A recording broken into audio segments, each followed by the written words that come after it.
ಇವತ್ತು ಅದು ಎಂಥದ್ದು ರಾಮನಗರ ಜಿಲ್ಲೆ ಬೆಂಗಳೂರು ದಕ್ಷಿಣ ಮಾಡಿದ ತಕ್ಷಣ ಏನು ಎಲ್ಲ ರಸ್ತೆಗಳಿಗೆ ಎಲ್ಲರ ಮನೆಗೂ ಚಿನ್ನದ ತಗಡು ಕೊಡಿಸ್ತಾರ? ಏನು ಕೊಡುಗೆ ಕೇಳ್ತಾರಲ್ಲ. ರಾಮನಗರ ಜಿಲ್ಲೆಗೂ ಸಹ ಇವತ್ತೇನು ಚರ್ಚೆ ಮಾಡ್ತಾವ್ರೆ, ಏನು ಕೊಡುಗೆ? ಓಲಿ ಬದಲಾವಣೆ ಮಾಡ್ಕೊಂಡ್ರಲ್ಲ. ಆ ಕೆಂಗಾಲ ಹನುಮಂತ ಏನಾದ್ರು ಜಿಲ್ಲೆ ಅಂತಂದ್ರೆ ಅವರ ಹೆಸರನ್ನಾದರೂ ಇಟ್ಟಿದ್ರು ಮೆಚ್ಕೋಬೋದಾಗಿತ್ತಲ್ವ?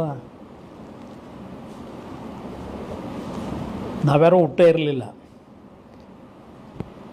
ಹನುಮಂತಯ್ಯನವರು ಕೇಂದ್ರ ಸರ್ಕಾರದಲ್ಲಿ ನೇರಿಗೆ ಸೆಡ್ ಹೊಡೆದು ರಾಜಕಾರಣ ಮಾಡಿದವರು, ನೇರವಾದಿ, ವಿಧಾನಸೌಧ ಕಟ್ಟಿದಂಥ ಪುಣ್ಯಾತ್ಮ. ಇವತ್ತು ವಿಶ್ವನೇ ನೋಡ್ತಕ್ಕಂಥ ರೀತಿನೆಲ್ಲ ಕಟ್ಟಡ ಕಟ್ಟಿಸೋದ್ರಾಗ ಅವ್ರ ಹೆಸರನ್ನಾದರೂ ಆ ಜಿಲ್ಲೆಗೆ ಇಟ್ಟಿದ್ರೆ ಆ ಜಿಲ್ಲೆಯವರವರು, ಆ ಜಿಲ್ಲೆಯಲ್ಲಿ ಜನಿಸಿದ್ದವರು ಲಕ್ಕೋಜನಹಳ್ಳಿಲಿ, ಅದಕ್ಕಾದರೂ ಅಭಿನಂದಿಸ್ಬೋದಾಗಿತ್ತು. 3 ಜನ ಮುಖ್ಯಮಂತ್ರಿಗಳನ್ನ ಕೊಟ್ಟಂಥ ಒಂದು ತಾಲೂಕದು. 2007ರಲ್ಲಿ ನಾನು ತೀರ್ಮಾನದ ಮಾಡಿದಾಗ ಯಾಕೆ ವಿರೋಧ ಮಾಡಲಿಲ್ಲ?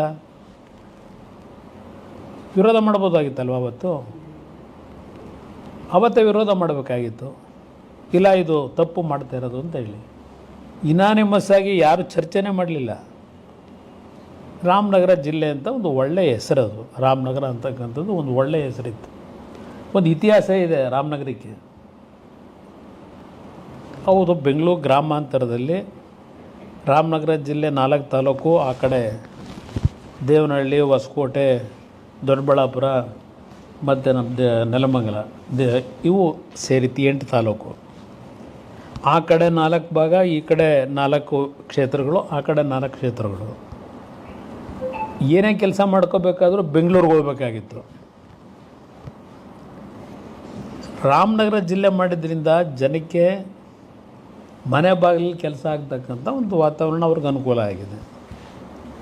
ಆ ಭಾಗದಲ್ಲಿ ಈಗ ಬೆಂಗಳೂರಲ್ಲಿ, ಬೆಂಗಳೂರು ಗ್ರಾಮಾಂತರದ್ದು ಬೆಂಗಳೂರು ಸಿಟಿಲಿದೆಯಾ?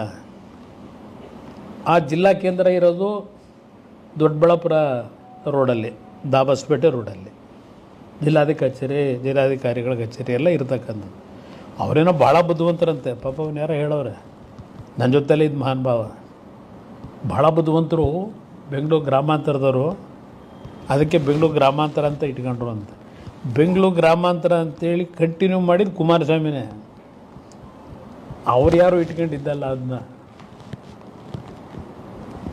ಈ ರಾಜಕಾರಣಕ್ಕೆ ನಾನು ಈಗ ತಲೆ ಕೆಡಿಸ್ಕೊಳ್ಳಲ್ಲ. ಆಮೇಲೆ ಅದೇನೋ ಇಲ್ಲಿಗೇನೋ ಕಳಿಸಿದ್ರಂತಲ್ಲ ಹೋಮ್ ಮಿನಿಸ್ಟರ್ ಕೇಂದ್ರ ಸರ್ಕಾರಕ್ಕೆ, ನನಗದು ಏನೂ ಸಂಬಂಧ ಇಲ್ಲ.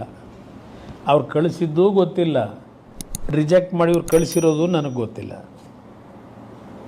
ಈಗ ಇಟ್ಕೊಂಡವ್ರೆ, ಇವರೇನು ಶಾಶ್ವತವಾಗಿರ್ತಾರಾ? ಗೊತ್ತಿದೆ ನನಗೆ ಮುಂದಿನ ಚುನಾವಣೆ ಏನಾಗುತ್ತೆ ಅಂತ. ಮತ್ತೆ ಬದಲಾವಣೆ ಆಗುತ್ತೆ. ಏಕೆಂದರೆ ಆ ಜಿಲ್ಲೆಗೆ ನನ್ನ ರಾಮನಗರದ್ದು ಹೆಸರನ್ನೇ ಇಡಬೇಕಾದ್ರೆ ಅದಕ್ಕೊಂದು ಇತಿಹಾಸ ಇದೆ.